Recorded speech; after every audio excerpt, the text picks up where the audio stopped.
name is Buz Walker-Teach, and I'm an American citizen now living in Southeast Asia since 1995. I'm a teacher, art educator in art colleges in Malaysia and Singapore. I'm also a sketcher, an illustrator, and I would say generally an artist as well in my time away from the classroom. I was born and raised in the Chicago area, studied in Chicago, the city of Chicago in the U.S. in the late 1960s, and graduated from an art college there, and gradually became I moved to California in 1971, where I started working as a designer and illustrator, did a little bit of photography, got involved in the arts anyway, in the San Francisco and Sacramento areas of California. So between around 1976 to 1995, I was in California working as a commercial designer and illustrator with some international accounts as well as local accounts in terms of design and mainly illustration work at that stage. For another almost 15 years worked as a designer and illustrator, but I always had a feeling that I wanted to come back over this way. In 1995, I decided to take the big leap. I was in my late 40s, but I thought, I want to see more of the world. And I came to Indonesia because I happened to know some Indonesian people at that time. Stayed for about a year in Jakarta, did a little bit of freelance work as a designer and illustrator. Gradually came to Singapore and worked for a short time.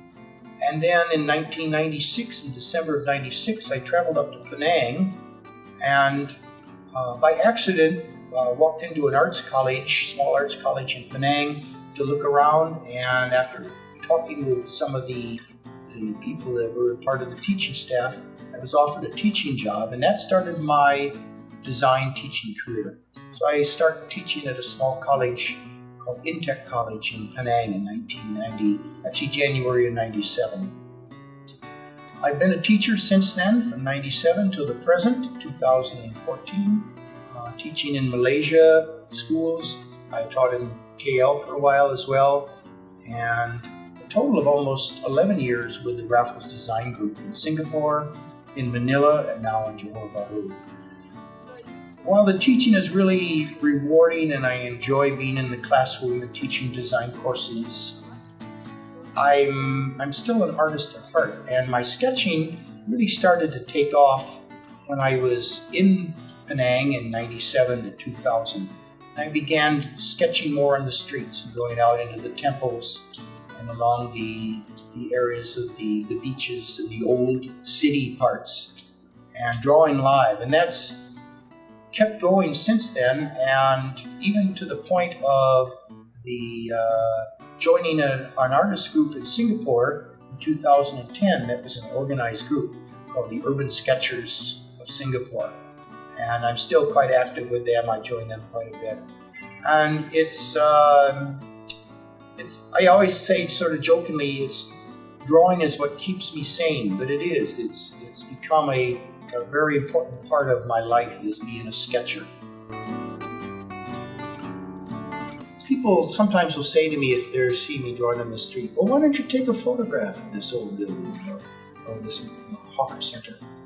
And we say as sketchers that there's something that happens when you actually sit in front of the object and you draw it. You become more familiar with it. You learn about it. You see little nuances, little things about it, or the person or whatever you're doing that you wouldn't normally notice. Or a photograph might capture it, but not necessarily you really wouldn't see it.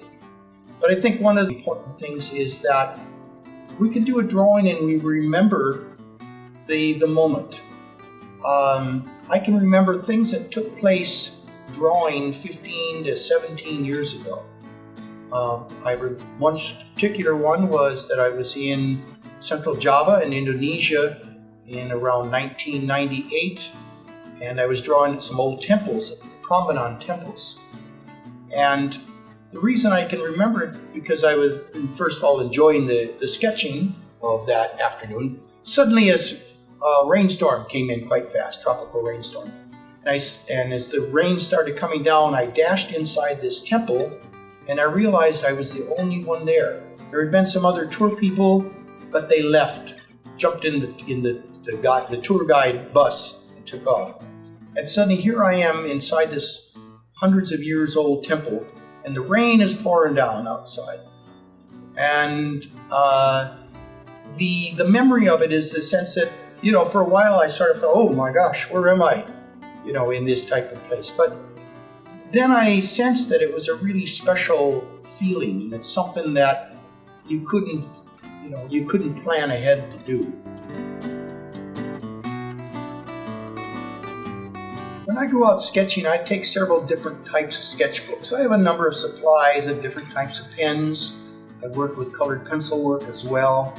I have, on a normal Saturday or Sunday, I might carry a couple of different sizes of sketchbooks. One is that I like to carry a small book that's made by moleskin, which actually allows me to do small artworks like this that I can quickly draw. I also take a little more formal sketchbooks.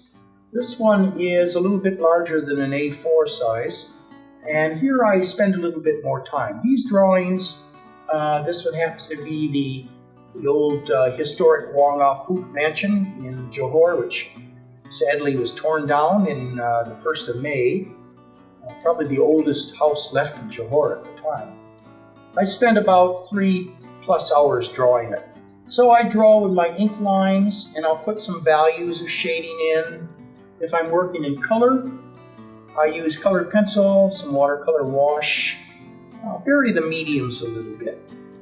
My artwork tends to be pretty representational, pretty realistic, where other people in our groups that I join might be more watercolor, painterly style, even some people that are quite abstract almost to the way they draw. For me, this is the style I like. This is probably because of my time as an illustrator that I tend to look at things and I want to draw them in the proportion as I see them. This was at an antique auto show in Singapore last year.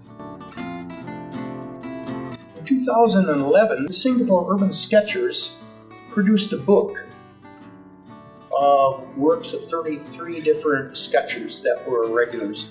And I was very fortunate and honored to be in the book, along with a lot of the other sketchers in the area. This happens to be a drawing of mine. It's an image from the Sultan Mosque in Singapore. And what we did is we went around and many different people's different styles of art published in the book. Temples, street scenes, hawker centers, and again, lots of different watercolors and talking about the images and the places they went to, what we saw. Drawing it should be fun. It should be something that you want to do and you're inspired. You don't have to do it every day. Some people do. Maybe you only draw once a week. If it's something you love and you find that it's a passion that you can make your life better, and I think then that's a good asset that comes out of being a sketcher or a drawer. Even when I draw by myself, it's a meditation that I enjoy, and it's relaxing. And I think most people would find that too. You sit down and you have to deal with the heat sometimes, and maybe noise, and sometimes once in a while obnoxious people that come by. Most of the time not. People pretty much are really supportive and want to talk to you on the streets. But I think it's about the experience and what you get from that. And that's as much of an enjoyment to me as what the end result is of what the drawing is at the end.